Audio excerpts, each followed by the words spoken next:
Journalistes mis en place il y a près de 10 ans par le gouvernement. 7 journalistes ont été tués l'an dernier. Il y en aurait plus de 150 depuis les années 2000.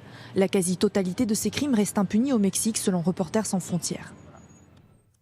Et on poursuit avec les suites du convoi de la liberté en France. Hier soir, des automobilistes ont décidé de rentrer chez eux, alors que d'autres prennent aujourd'hui la route pour Bruxelles ou Strasbourg. Florence Thiel.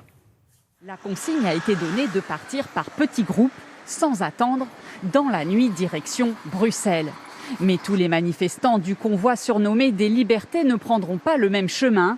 Les autorités belges ayant interdit l'accès à la capitale européenne, certains protestataires envisagent de se rendre à Strasbourg, où les eurodéputés auraient accepté de les rencontrer. Sur ce parking près de Lille, où plusieurs centaines de manifestants font escale depuis hier, les revendications sont multiples. Je soutiens surtout le pouvoir d'achat parce que le pouvoir d'achat est très important dans la vie active de tout le monde. À un moment donné, arrêtons de mentir aux gens.